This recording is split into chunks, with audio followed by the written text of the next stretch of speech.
Ya, salam sejahtera di dalam Tuhan kita Yesus Kristus. Nama saya Pendeta Cornelius Ritiau, kami dari Great Commission Gospel Ministry dan kami berada di Los Angeles, California, Amerika Serikat. Selamat bergabung bersama kami dan Tuhan memberkati. Saudara tahu bahwa sudah barang tentu kita semua menginginkan agar keluarga kita sukses dan bahagia. Juga anak-anak dan cucu-cucu kita diberkati oleh Tuhan dengan banyak hal. Saya yakin itu semua yang diinginkan oleh kita. Mari kita berdoa. Bapa di surga, terima kasih pada hari ini kami boleh belajar firman-Mu. Kami berdoa semoga firman-Mu ini boleh kami pakai, kami simpan dalam hati kami masing-masing. Tuhan tolong hamba, penuhi hamba dengan Roh Kudus, supaya setiap hamba berkata, perkataan ini dipimpin oleh Roh Kudus untuk memberkati kami semua. Ampuni segala kesalahan dosa kami, supaya kami boleh layak untuk mendengar firman-Mu. Di dalam nama Tuhan Yesus Kristus, hamba berdoa. Semua katakan? Amin. Jadi saudaraku, judul dari firman hari ini kita bisa lihat judulnya yaitu keluarga. Family, kita katakan keluarga. Family. Saya akan coba berbicara sedikit tentang keluarga. Saya ada note, kita lihat note-nya di layar. Di samping hanya menciptakan manusia, Tuhan juga mau manusia untuk berkeluarga atau berfamily. Demi apa saudaraku? Demi memenuhi bumi ini. Coba kita lihat poin nomor 1. Tuhan menciptakan keluarga. Tuhan menciptakan keluarga. God created family. God created family. Kita lihat di kitab Kejadian, pasal 1 ayat 27 sampai 28 bagian A saja. Maka Allah menciptakan manusia itu menurut gambarnya. Menurut gambar Allah diciptakannya dia. Laki-laki dan perempuan diciptakannya mereka. Ayat 28 kita lihat. Allah memberkati mereka. Lalu berfirmanlah kepada mereka, beranak cuculah dan bertambah banyak, penuhilah bumi. Nah, ini Tuhan yang berbicara, oleh sebab itu saya katakan Tuhan menciptakan keluarga. Jadi Tuhan mau manusia beranak cucu, bertambah banyak dan penuhi bumi. Saudara punya cucu, itu semua Tuhan mau kita beranak cucu. Coba kita lihat note, saya taruh note. Pada saat Tuhan berfirman ini, jumlah manusia hanya 2 orang saja, yaitu Adam dan Hawa. Tetapi jumlah manusia di bumi saat ini adalah sekitar 8 billion. 8 billion orang. Jadi, bagaimanakah Tuhan mengatur manusia sebanyak itu? Jawabnya ialah dengan firman-Nya. Coba kita lihat Matius 4 ayat 4. Tetapi Yesus menjawab, ada tertulis, manusia hidup bukan, katakan bukan.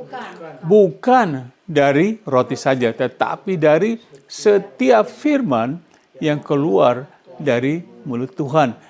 Ini tertulis di kitab Ulangan 8:3. Katanya ada tertulis Tuhan Yesus berbicara dan dikatakan kita hidup bukan hanya makanan saja, roti saja, tapi dari setiap firman dari mulut Tuhan. Coba kita baca Lukas 11 ayat 28 dikatakan, tetapi ia atau Yesus berkata, yang berbahagia ialah mereka yang mendengarkan firman Allah dan memeliharanya. Ya saudaraku, kita hidup penting dengan bertumbuh besar dengan firman Tuhan. Kita bertumbuh bukan hanya secara tubuh, secara badani, tapi yang paling penting kita bertumbuh secara rohani. Ya, kita masuk poin nomor 2, yaitu judulnya perkasa. Mighty. Sekali katakan perkasa, perkasa. Bahasa Inggris, mighty. Coba kita lihat Mazmur 112 ayat 1 dan 2 berbunyi, haleluya. Coba semua katakan haleluya. Haleluya. Berbahagialah orang yang takut akan Tuhan, yang sangat suka kepada segala, katakan segala perintahnya. Ini berbicara tentang orang tua, saudaraku. Jadi orang tua dikatakan berbahagialah orang yang takut akan Tuhan dan juga yang sangat suka kepada segala perintahnya. Saudara sebagai orang tua, saudara suka ini, takut Tuhan dan berbahagia. Bagaimana saya tahu untuk orang tua? Kita baca ayat 2-nya. Anak cucunya, jadi anak siapa? Cucunya orang yang takut akan Tuhan, betul? Keturunannya akan perkasa di bumi, angkatan orang benar akan diberkati Tuhan. Haleluya. Katakan haleluya. Amin. Ya, saya taruh note-nya saya tulis seperti ini. Dari mana asalnya anak-anak dan cucu-cucu yang perkasa di bumi ini? Asalnya dari mana? Jawabnya dari orang tua yang takut, yaitu merespek Tuhan dan sangat suka kepada atau melakukan segala perintah Tuhan, khususnya perintah atau amanat agung Tuhan Yesus. Amin.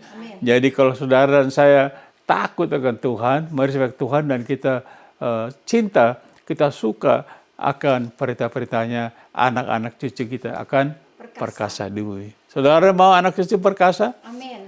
Luar biasa. Coba ada notis satu lagi, notis begini. Perkasa di mata Tuhan adalah sangat berbeda jauh dengan perkasa di mata manusia. Mungkin saudara berpikir, oh anak saya perkasa, saudara berpikir secara manusiawi. Tetapi firman Tuhan berbeda. Perkasa di hadapan Tuhan. Perkasa di mata manusia yaitu tubuh kuat dan sehat walafiat, hidup sukses, kaya raya, rumahnya besar, bisnis besar, mobil mentereng, memiliki segalanya dan sebagainya. Ini perkasa di mata manusia, yaitu anak saya, wah hebat, sekolah tinggi, wah sarjana, semua segala macam, wah keren ya gitu pokoknya. Itu menurut manusia. Coba kita lihat note next, saya taruh. Tetapi perkasa di mata Tuhan yaitu mungkin ya, Anda tidak memiliki segalanya, tetapi Anda setia apa? Menderita. Karena apa? Melayani Tuhan Yesus Kristus sampai akhir hidup Anda. Wah, Pak Cornelius, kok perkasanya mesti menderita nih? Iya, melayani Tuhan. Ini berbeda dengan perkasanya berpikir secara manusia. Coba contohnya Matius 5, kita lihat ayat 11 dan 12. Tuhan Yesus nih berkata, berbahagialah, tadi berbahagia orang tua ya, berbahagialah kamu jika karena aku, yaitu Tuhan Yesus, kamu apa? Dicela dan dianiaya, dan kepadamu difitnahkan segala yang jahat. Nah, ini ukuran Tuhan Yesus, ukurannya secara rohani berbahagia. Kalau kita dicela karena dianiaya dan difitnahkan segala yang jahat karena kita melayani Tuhan Yesus. Berbeda tidak? Dengan secara pikiran manusia. Coba kita lihat ayat 12-nya. Bersukacitalah dan bergembiralah karena upahmu besar di sorga, sebab demikian juga telah dianiaya nabi-nabi yang sebelum kamu. Jadi saudara tahu, nabi-nabi sebelum kita, semua hamba Tuhan disiksa, dianiaya, dicerca, di segala macam lah, dipukul lah, digebukin gitu ya. Coba kita baca 1 Korintus sebagai contoh nih. Nah, ini kesaksian Rasul Paulus ya. Dia katakan ayat 11, sampai pada saat ini kami apa? Lapar, haus, telanjang, dipukul, dan hidup mengembara. Ayat 12 dikatakan Paulus berkata, kami melakukan pekerjaan tangan yang berat. Kalau kami dimaki, kami memberkati. Kalau kami dianiaya, kami apa? Sabar. Ada orang bilang sabar, subur gitu ya. Kalau nggak sabar ya begitulah. Coba ayat 13, Paulus katakan, kalau kami difitnah, kami tetap menjawab dengan ramah. Kami telah menjadi sama dengan sampah dunia. Sama dengan kotoran dari segala sesuatu sampai pada saat ini. Nah, ini Rasul Paulus melayani Tuhan. Saya katakan tadi melayani Tuhan. Coba kita lihat note next. Inilah yang saya maksudkan, mungkin menurut pendapat orang-orang yang tidak percaya dan yang tidak melayani Tuhan Yesus, hidup Rasul Paulus tidak perkasa. Menurut orang-orang nih yang tidak melayani, orang tidak percaya pada Tuhan Yesus, wah Pak Paulus hidupnya kasihan ya, menderita ya, tidak perkasa gitu ya. Tetapi bagaimana kehidupan Rasul Paulus ini menurut pandangan Tuhan Yesus? Bagaimana? Apakah jawaban Anda? Menurut pandangan Tuhan Yesus, dia perkasa apa bagaimana gitu ya? Coba kita lihat, Rasul Paulus juga berkata, Filipi 3, dikatakan ayat 8, malahan segala sesuatu kuanggap apa? Rugi. Karena pengenalan akan Kristus Yesus Tuhanku lebih mulia daripada semuanya. Oleh karena dialah, yaitu Tuhan Yesus, oleh karena Tuhan Yesus aku telah melepaskan semuanya itu dan menganggapnya apa? Sampah supaya memperoleh Kristus. Saudaraku, orang pikir percaya masuk gereja Tuhan Yesus begitu saja. Tapi Paulus menderita dan segala anggap sampah dan sebagainya, barang-barang duniawi, supaya dia sungguh-sungguh memperoleh siapa? Kristus Yesus. Coba baca Filipi 3 ayat 10-11, dia katakan lagi, yang ku kehendaki, ini Rasul Paulus katakan, ialah apa? Mengenal dia, yaitu siapa? Tuhan Yesus, dan kuasa apa? Kebangkitannya dan persekutuan, katakan persekutuan. Ini yang Paulus kehendaki, persekutuan dengan Tuhan dalam apa? Penderitaannya, di mana aku menjadi serupa dengan dia dalam kematiannya. Amin. Nah, ini menurut pandangan orang manusia biasa, wah kasihannya Rasul Paulus, nggak perkasa nih hidup begini. Makanya kita kadang-kadang malas mengalami Tuhan kalau dengar ini ya. Coba baca ayat 11. Dikatakan, supaya apa? Supaya aku akhirnya beroleh apa? Kebangkitan dari antara orang mati. Amin. Amin. Saudara pada akhirnya mau dibangkitkan dari orang mati, terus sampai dibangkitkan. Oke. Coba baca Yohanes 11 ayat 25 dan 26. Jawab Yesus, akulah kebangkitan dan hidup. Barang siapa percaya kepadaku, ia akan hidup walaupun ia sudah mati. Ini Tuhan Yesus berbicara. Saudara, Paulus berbicara supaya pada akhirnya aku dibangkitkan bersama Tuhan Yesus. Coba ayat 26 dikatakan, dan setiap orang yang hidup dan yang percaya kepadaku tidak akan mati selama-lamanya. Percayakah engkau akan hal ini? Nah, pada saat ini Tuhan Yesus berbicara kepada Maria. Ingat, Marta dan Maria, Lazarus saudaranya meninggal. Tuhan Yesus katakan, hei, saudaramu akan bangkit lagi. Nah sekarang Tuhan Yesus katakan kepada Maria, percaya nggak engkau akan hal ini? Saudara gimana Anda? Saudara percaya? Amin. Apakah Anda percaya satu kali kita akan dibangkitkan kembali? Coba kita lihat note. Nextnya, jadi beranikah kita meninggalkan kemewahan dunia dengan segala kemegahannya dan segala hawa nafsunya demi kita mengenal, memperoleh, serta melayani dan menderita bagi Tuhan kita, Yesus Kristus. Berani tidak? Saudara sebagai orang Kristen, kita sebagai orang Kristen berani tidak kita meninggalkan kemewahan dunia ini. Bukan saya berbicara saudara tidak akan punya harta benda dan sebagainya. Tuhan akan cukupkan. Tetapi jangan kita menjadi terikat dengan segala kemewahan dan hawa nafsu dunia ini sehingga kita melupakan Tuhan. Amin. Ya, poin nomor 3 dengan cepat, yaitu judulnya mendidik. Katakan mendidik. Mendidik atau bring up dalam bahasa Inggris, bring up bahasa Inggris. Mari kita lihat ada note di sini, saya katakan, saya percaya bahwa kita menjadi ayah dan ibu selama kita hidup. Amin. Jadi saudara, orang bertanya kapan sih kita menjadi orang tua? Kalau kita masih hidup, kita tetap jadi ayah dan ibu, ya tidak? Artinya kalau kita mati, selesai. Nah, anak-anak saya dengan istri, kami punya anak-anak kami sekarang berumur 40 tahunan. Mereka sudah berkeluarga dan memiliki anak. Mereka punya anak masing-masing. Tetapi saya tetap mengingatkan mereka untuk memiliki hubungan relasi yang sangat erat dengan Tuhan Yesus. Amin. Diingatkan sebagai orang tua kita mendidik. Kita mendidik anak kita supaya mereka ingat bahwa mereka harus mempunyai hubungan relasi yang kuat sekali dengan Tuhan, khususnya di akhir zaman ini. Karena kekristenan kita bukan agama. Saudara, kita bukan agama. Kita adalah hubungan relasi dengan Tuhan Yesus, itu Kristen.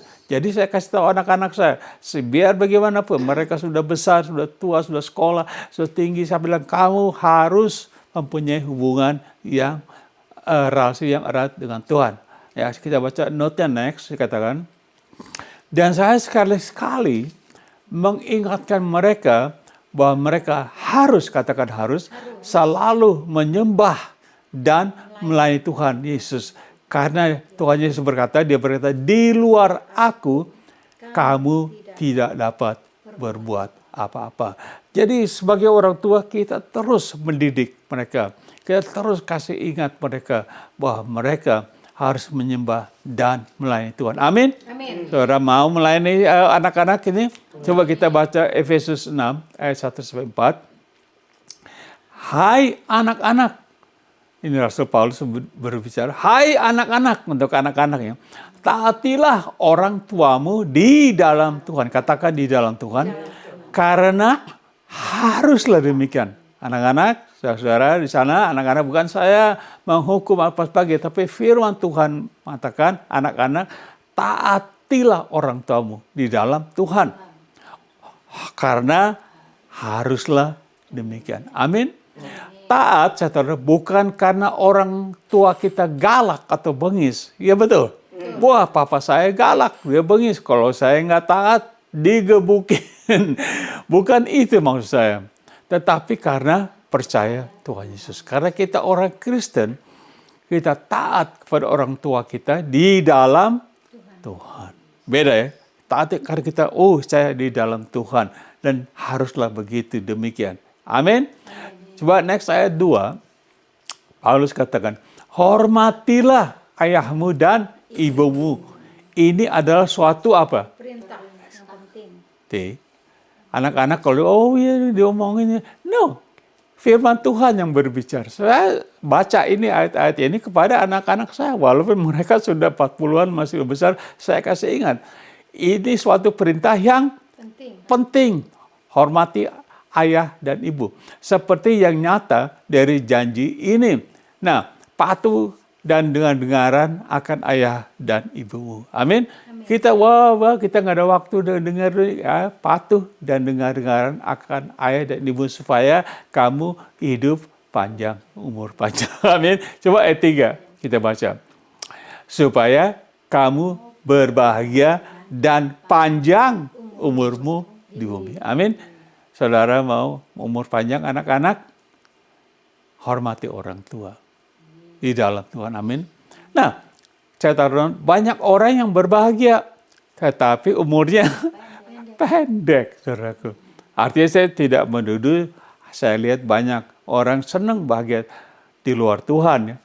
umurnya pendek. Coba ayat 4 katakan. Dan kamu, siapa? Bapak-bapak. Nah, tadi ibu dan bapak, sekarang anak-anak, sekarang udah anak-anak, sekarang bapak-bapak. Dan kamu bapak-bapak, janganlah bangkitkan amarah di dalam hati anak-anakmu. Tetapi apa? Tetapi apa? Didiklah mereka di dalam ajaran dan nasihat Tuhan. Nah, ini penting, saudaraku. Orang pikir, wah anak saya, wah saya suka marah. Loh, kalau mereka marah, kita bengis, kita jahat, itu bahaya. Tapi kita marah, kita suka ngomongin keras, mereka marah. Tetapi kita mendidik mereka, amin. Kita mendidik mereka di dalam apa? Ajaran dan nasihat Tuhan. Jangan kita hantam mereka. Jangan pakai rotan, pakai kayu, pakai segala macam. Tapi ajarkan nasihat Tuhan. Agar anak-anak menjadi apa?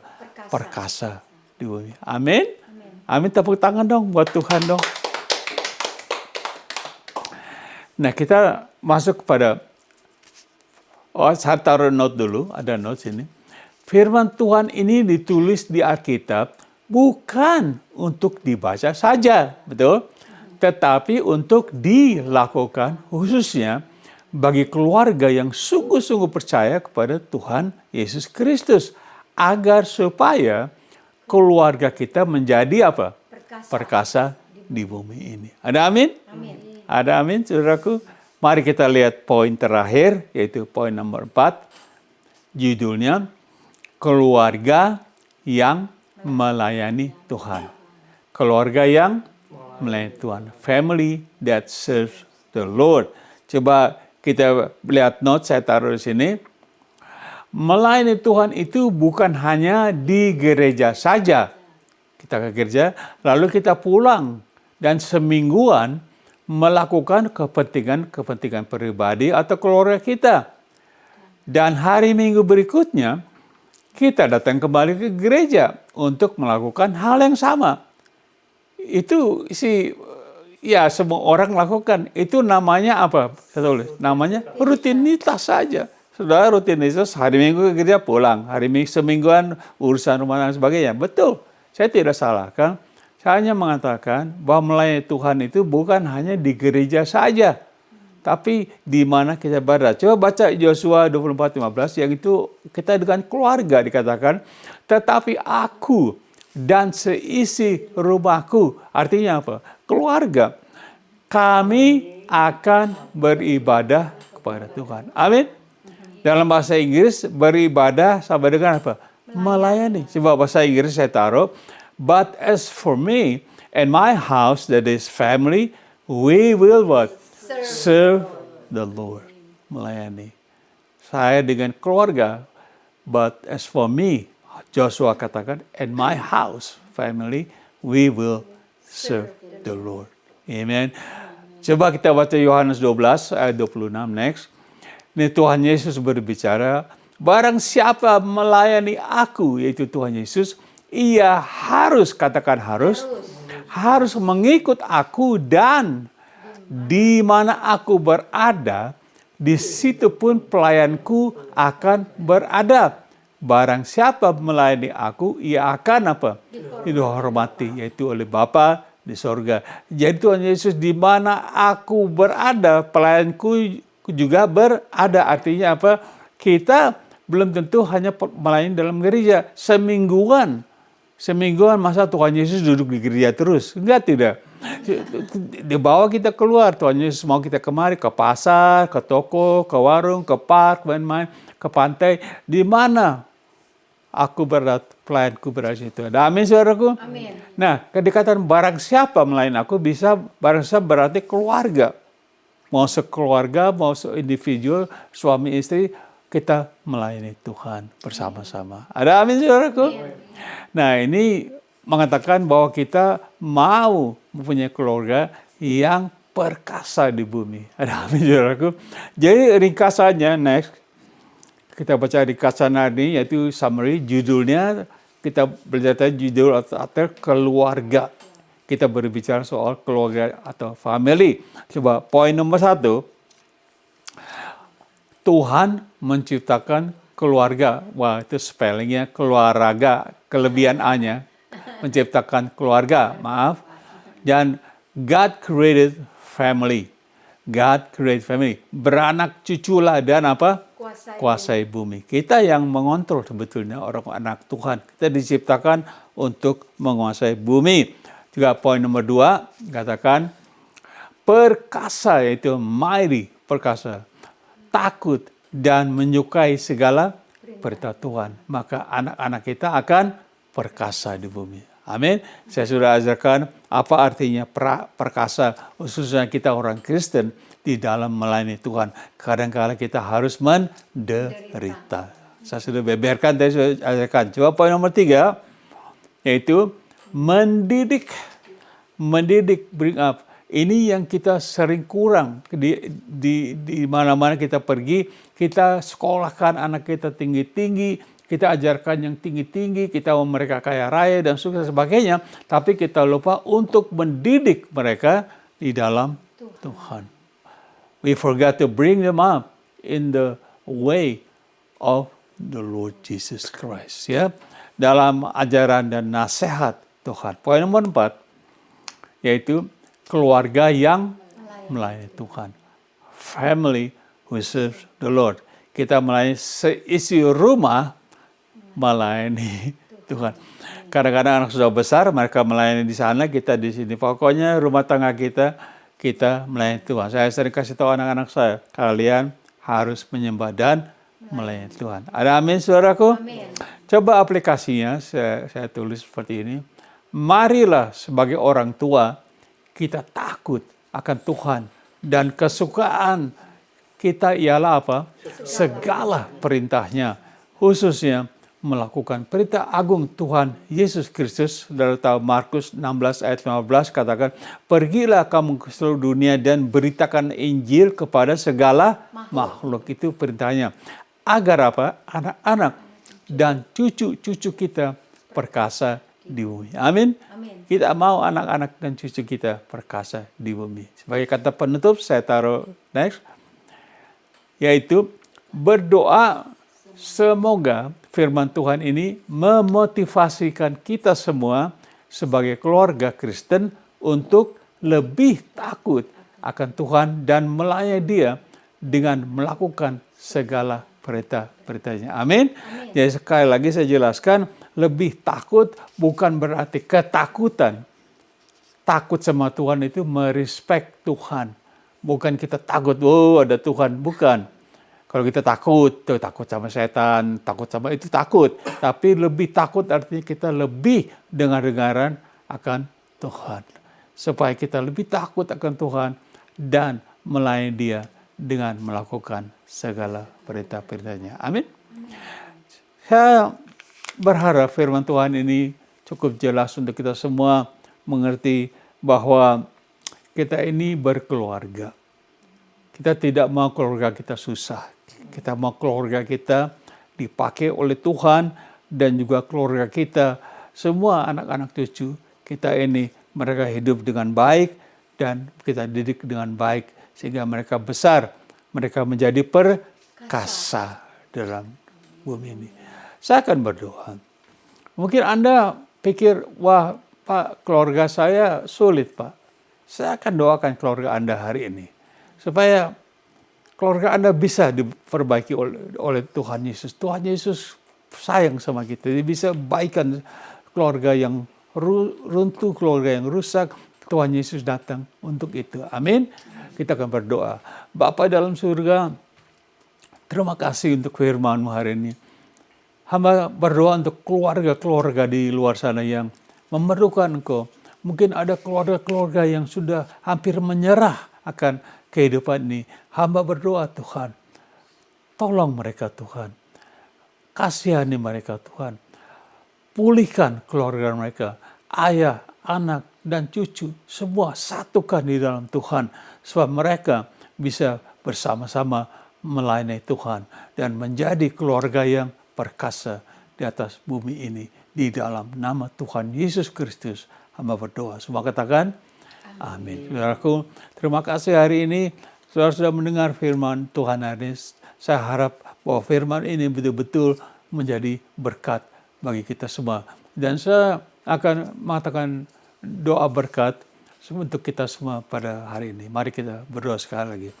Kiranya kasih Allah Bapa kita di surga, kasih yang kekal, kasih yang sangat agape, seluruh anugerah dari Tuhan Yesus Kristus, Tuhan dan Juru Selamat kita, kekasih hidup kita, dan persekutuan di dalam Roh Kudus menyertai kita dari saat ini sampai selama-lamanya di dalam nama Tuhan Yesus Kristus. Hamba berdoa dan kita semua katakan amin. God bless you saudaraku. Semangat. Semoga kita minggu depan ketemu lagi kalau kita masih diizinkan oleh Tuhan. Dan kita akan sekali lagi mendengar firman Tuhan dari firman Tuhan. Terima kasih. God bless you. Amen. Bye-bye.